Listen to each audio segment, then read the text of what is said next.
የተወደዳችሁና የተከበራችሁ የኢትዮኒውስ ቤተሰቦች እንደምን አላችሁ? ሰላምታችን በያላችሁበት ይድረስ። እነሆ አዳዲስና ወቅታዊ መረጃዎችን አዘጋጅተን ወደ እናንተ ማድረስ ጀምረናል። ከኢትዮኒውስ መረጃዎች ጋር አብራችሁ እንድትቆዩ ግብዣችን ነው። በቅድሚያም አርዕስተ ዜናዎችን አስቀድማለሁ። የብልጽግና አገዛዝ ከፋኖ ኃይሎች ተወካዮች ጋር ያደረጉት የድርድር አማራጭ ውጤት አላመጣም ሲል አስታወቀም።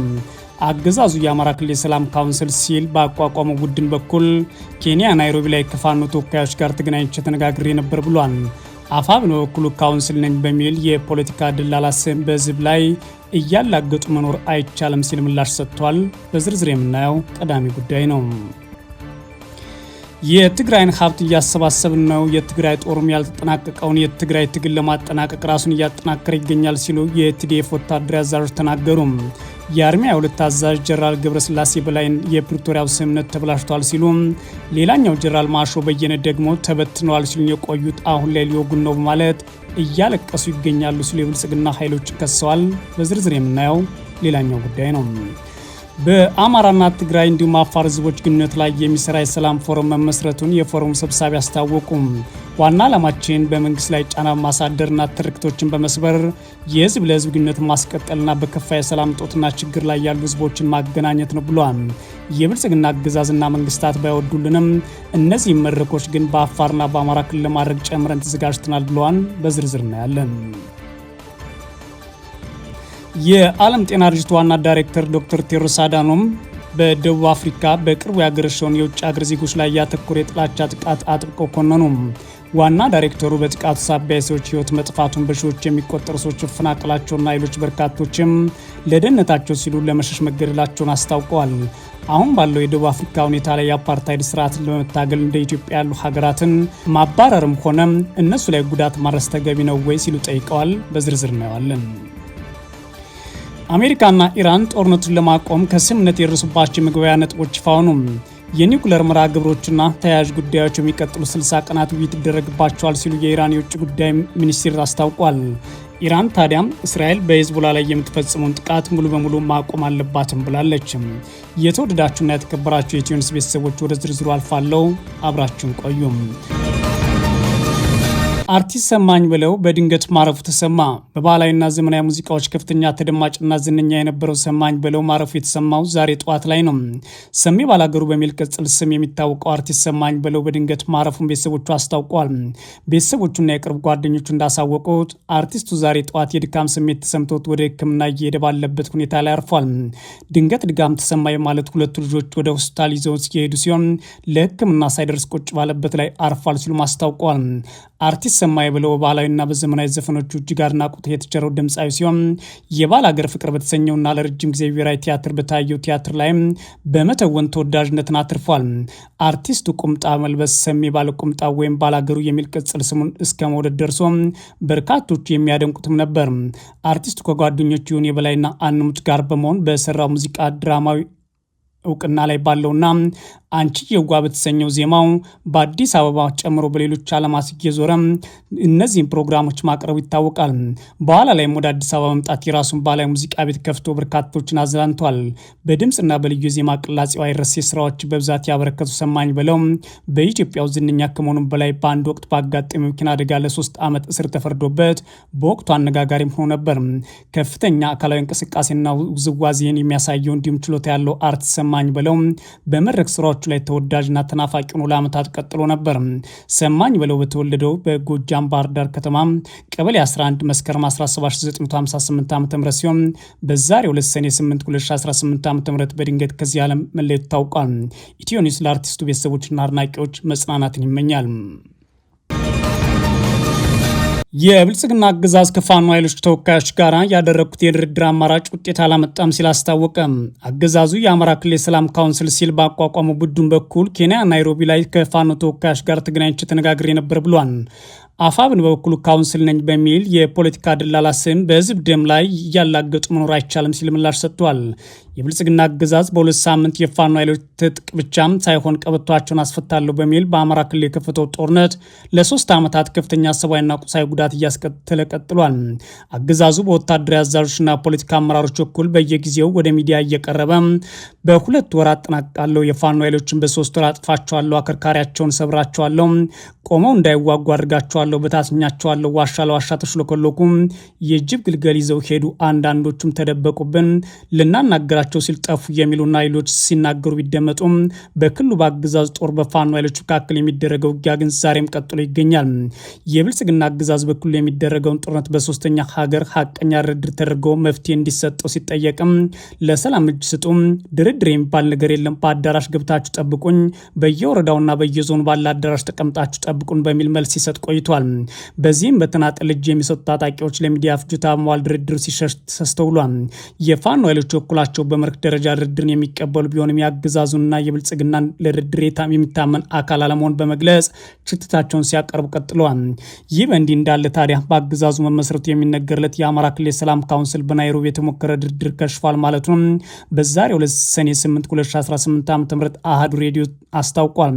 ምስረታው ይፋ ከሆነ ጊዜ ጀምሮ የብልጽግና የፖለቲካ ደላላ ነው በሚል የፋኖ ኃይሎች ያጣጣሉት የአማራ ክልል የሰላም ካውንስል በአገዛዙና ፋኖ ተወካዮች መካከል ድርድር ተሞክሮ የነበረው ከ6 ወራት በፊት ነው ብሏል። የካውንስል ሰብሳቢ እንደሆኑ የገለጹት አቶ ያየህራድ በለጠ በወቅቱ በአገዛዙና ከፋኖ ኃይሎች ጋር ግንኙነት ያላቸው ግለሰቦች ባሏቸው አካላት መካከል በኬንያ ናይሮቢ በአካል ውይይት ተደርጎ ነበር ሲሉ ለአሃዱ ተናግረዋል። የድርድር አማራጭ ለመክፈት ከተካሄዱ ውይይቶች መካከል ናይሮቢ የተካሄደው ውይይት ይገኝበታል የሚሉት አቶ ያየራል ኑሯቸውን በውጭ ሀገራት ካረጉ ከፋኖ ጋር ግንኙነት አላቸው የተባሉ ግለሰቦች የተሳተፉበት ውይይት ያለ ውጤት ቢጠናቀቅም በጎ ጅምር ነበር ሲሉ ተናግረዋል። ዛሬ በአገዛዙ የሰላም ካውንስል በኩል የተገለጸው የድርድር ውይይት ተካሄደ የተባለው ከ6 ወር በፊት ቢሆንም በአገዛዙ ስለ ጉዳዩ እስካሁን ምንም የተባለ ነገር አልነበረም። የድርድር ውይይት ተደርጓል ያለው ካውንስሉም በውይይቱ ላይ የተሳተፉ ስለተባሉት አካላት ማንነት በዝርዝር አልገለጸም። በተጨማሪም በናይሮቢ ተሞከረ ያሉትን የድርድር ሂደት ያለ ውጤት የተጠናቀበት ምክንያት ካውንስሉ አላብራራም።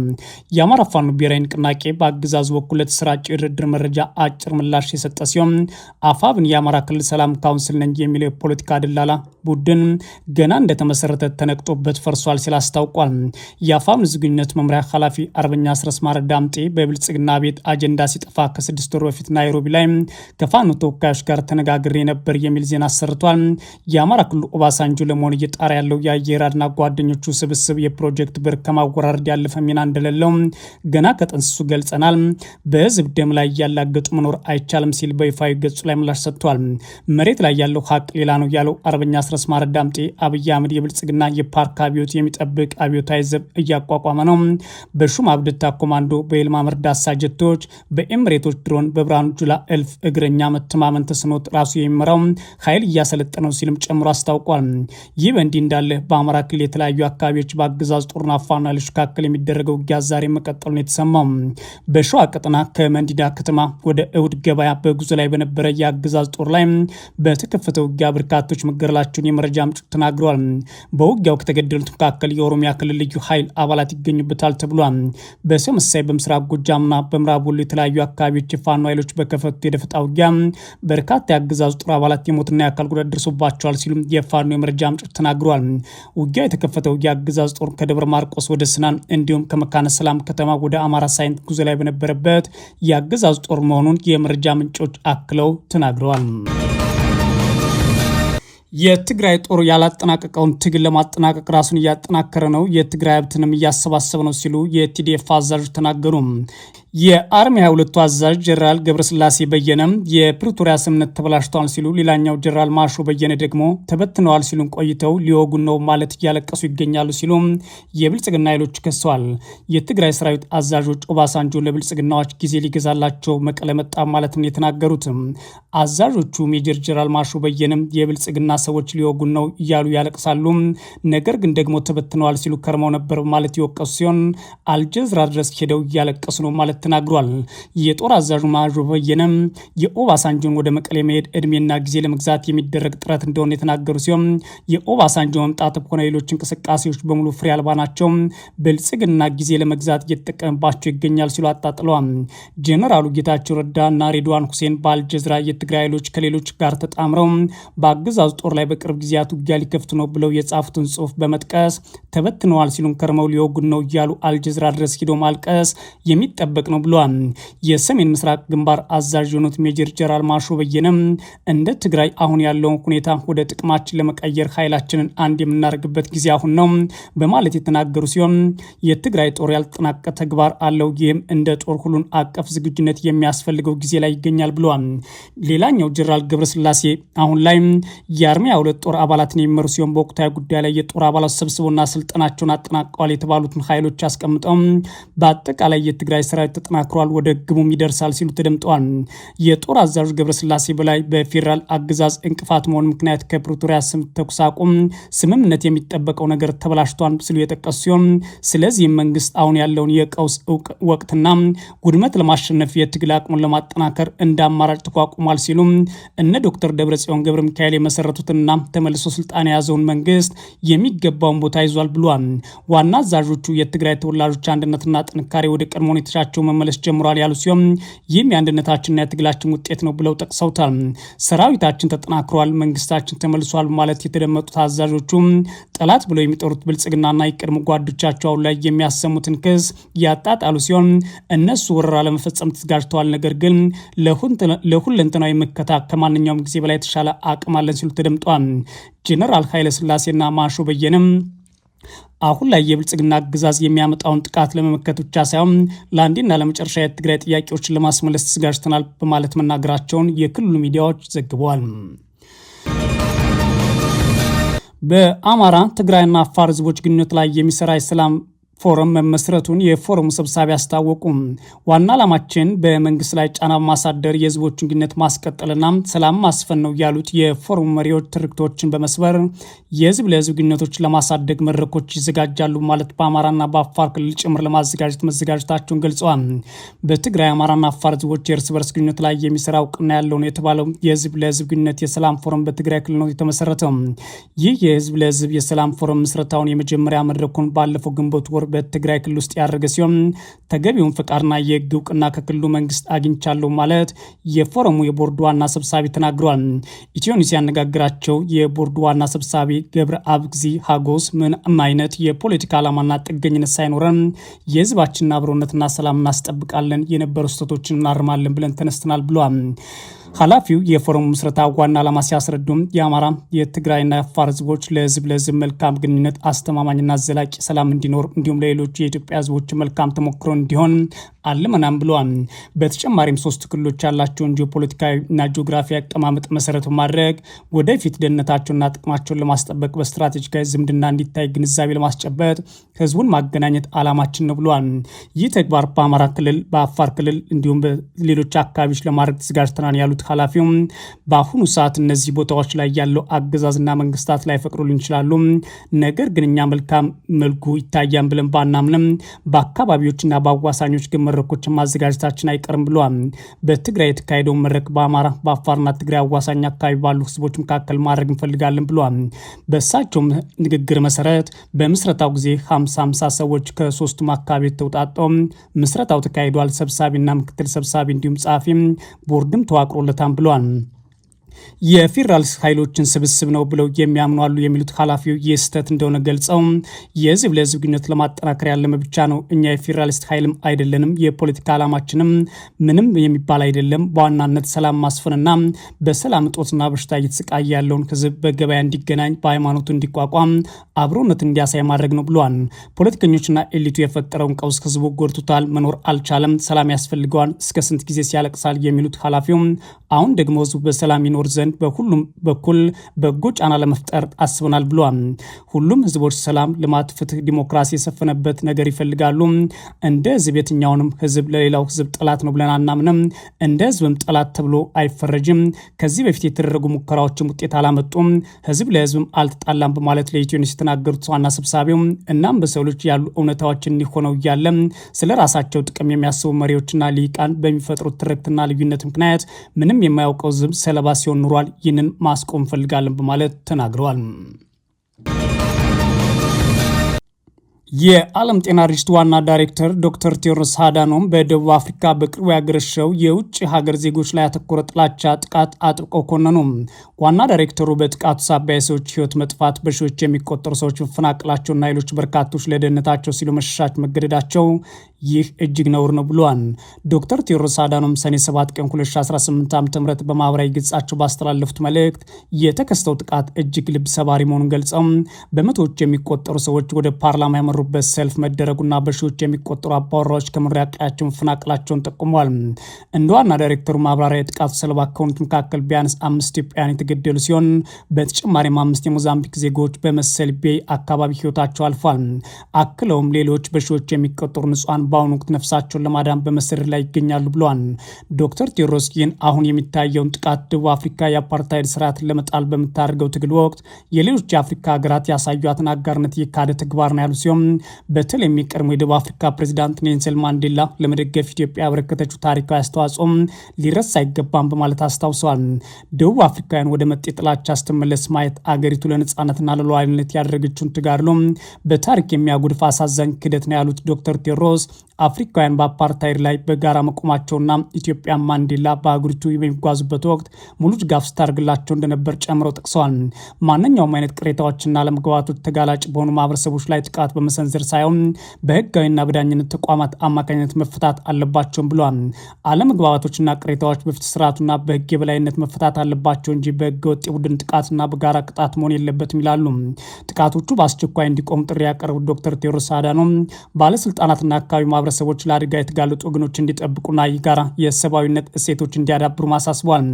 አያይዘውም ደቡብ አፍሪካ ከዚህ የተሻለ ይገባታል፣ አፍሪካ ከዚህ የተሻለ ይገባታል፣ ጥላቻ አቁሙ፣ ተጋላጭ የሆኑ ጠብቁ፣ የጋራ ሰብአዊነታችን አክብሩ ሲሉ መልእክታቸውን አስተላልፈዋል። አሜሪካና ኢራን ጦርነቱን ለማቆም ከስምምነት የደረሱባቸው መግባቢያ ነጥቦች ይፋ ሆነዋል። የኒውክሌር መርሃ ግብርና ተያያዥ ጉዳዮች ደግሞ በሚቀጥሉ 60 ቀናት ነው የሚታዩት ተብሏል። ኢራን ግን አሁንም ቢሆን እስራኤል በሊባኖስ ላይ የምትፈጽመው ጥቃት ሙሉ በሙሉ መቆም አለበት ብላለች። አሜሪካ እና ኢራን ጦርነቱን ለማቆም ከስምምነት የደረሱባቸው መግባቢያ ነጥቦች በዓለም ይፋ ሆነዋል። የኢራን ብሔራዊ መገናኛ ብዙሃን በቴህራንና በዋሽንግተን መካከል ጦርነቱን ለማስቆም ስምምነት የተደረሱባቸው መግባቢያ ሰነድ ውስጥ የተካተቱ ነጥቦችን ይፋ አድርጓል። የመገናኛ ብዙሃን ቀርቧቸው ዝርዝሮች ውስጥ የተካተቱ ነጥቦች በሁለቱ ወገን ማረጋገጫ አልተሰጣቸውም። መሄር የዜና ወኪል ከዘረዝራቸው ነጥቦች መካከል በሁሉም ግንባሮች ሊባኖስን ጨምሮ በቋሚነት ተኩስ ይቆማል፣ አሜሪካ በኢራን ውስጣዊ ጉዳይ ጣልቃ አትገባም፣ በ30 ቀናት ውስጥ የአሜሪካ የባህር ኃይል እገዳ ይነሳል፣ የአሜሪካ ጦር ከኢራን ለቆ ይወጣል፣ የሆርሙዝ ወሽመጥ በኢራናውያን ቁጥጥር ስር በ30 ቀናት ውስጥ ዳግም ይከፈታል፣ አሜሪካና አጋሮቿ $300 ቢሊዮን የሚያወጣ የመልሶ ግንባታ እቅድ ያቀርባሉ፣ በኢራን የነዳጅ ዘይትና ኢነርጂ ምርቶች ላይ ጣለው ማዕቀብ ማንሳት ይጠበቃል። ኢራን የኒውክሌር ጦር መሳሪያ ላለማምረት ዳግም ታረጋግጣለች። አሜሪካ በቀጠናው ያላትን ጦር አትጨምርምና አዳዲስ ማዕቀብ አትጥልም። መሄር ጨምሮም ታዲያ እነዚህ ዋና ዋናዎች ሲሆኑ ሌሎች ጉዳዮችም አሉ ብሏል። የስምምነቱ የመጨረሻ የኢራን እንዳይንቀሳቀሱ የታገዱ ግማሽ ሀብቶቿ እስኪለቀቅ የኢራን ነዳጅ ዘይት ላይ የተጣለው ማዕቀብና የባህር ላይ እገዳ እስኪነሳ ድረስ የመጨረሻ ድርድር አይጀመርም ሲልም ዘግቧል። እንዲሁም የመጨረሻ ስምምነት በተባበሩት መንግስታት ጸጥታው ምክር ቤት ውሳኔ ይጸድቃልም ተብሏል። የኢራን ምክትል ውጭ ጉዳይ ሚኒስትር ካዚም ጋርባባዲ ከአሜሪካ ጋር የተደረገው ስምምነት ለማረጋገጥና የፊታችን አርብ በስዊዘርላንድ ስለሚደረገው የፋ ፊርማ ስነስርዓት ለብሔራዊ መገናኛ ብዙሃን መግለጫ ሰጥተዋል። ቴህራን የአሜሪካ ላይ ስላላት የአመኔታ ችግር በድጋሚ ገልጸው አገራቸው የአሜሪካን ቃል ኪዳኖች አፈጻጸም እንደምትከታተል ጠቅሰዋል። እስራኤል ቤሩትን ማጥቃቷን ተከትሎ ቴህራን መዛቷን የስምምነቱ ይዘት እንዲፋጠን ያገዘና አንዳንድ ጉዳዮችን የፈታ ነበር ብለውታል። ምክትል ሚኒስትሩ ኢራን ድርድሩ በ60 ቀናት ውስጥ ይጠናቀቃል የሚል ተስፋ እንዳላት ተናግረዋል። በኢራን ላይ የጣሉ ሁሉም ማዕቀቦች እንዲነሱና ከሀገሪቱ የኒውክሌር መርሃ ግብር ጋር የተያዙ ጉዳዮች ድርድር ከሚደረግባቸው ጉዳዮች ውስጥ መሆናቸውን ገልጸዋል። በተጨማሪም ኢራን እስራኤል በሊባኖስ የምትፈጽመውን ጥቃት ማቆም አለባት ብለዋል። የኢራን ውጭ ጉዳይ ሚኒስትር አባስ አራንግቼ ግን ዛሬ ሰኞ ማለዳ ከቱርክና ከኢራቅ እንዲሁም ከግብጽ አቻዎቻቸው ጋር በስልክ መወያየታቸውን በቴሌግራም ገጻቸው ላይ ማስታውቀዋል። አራንግቼ ከውጭ ጉዳይ ሚኒስትሮች ጋር እስራኤል በሊባኖስ የምትፈጽመው ጥቃት ሙሉ በሙሉ መቆም እንዳለበት መወያየታቸውን አስፍረዋል። አራንግቼ አክለውም ይህን ተግባር ማድረግ የአሜሪካ ኃላፊነት ነው ይላሉ። የእስራኤል መከላከያ ሚኒስትር እስራኤል ካትዝ አገራቸው ጦሯን የደህንነት ቀጠና ብላ ከከለለችው ደቡብ ደቡባዊ ሊባኖስ ጋዛና ሱሪያ እንደማታስወጣ አስታውቀው ነበር። ኢራን በሊባኖስ ባለው ሁኔታ የተነሳ ጥቃት የምትፈጽም ከሆነ አገራቸው ሙሉ ኃይሏን ተጠቅማ ምላሽ እንደምትሰጥ ማስጠንቀዋል። ካትዝ በደቡባዊ ሊባኖስ ያለው የደህንነት ቀጠና ከአካባቢው ነዋሪዎችና ከሁሉም የሽብር መሰረተ ልማቶች በመንደሩ ከሚገኙ ከሄዝቦላ ጋር ግንኙነት ያላቸው ቤቶች ነፃ እንደሚሆን በመግለጫቸው ላይ ጠቅሰዋል ማለት ቢቢሲ ዘግቧል። የተወደዳችሁና የተከበራችሁ የኢትዮ ኒውስ ቤተሰቦች መረጃዎቻችን እነዚህ ነበሩ። መልካም ጊዜ እመኛለሁ።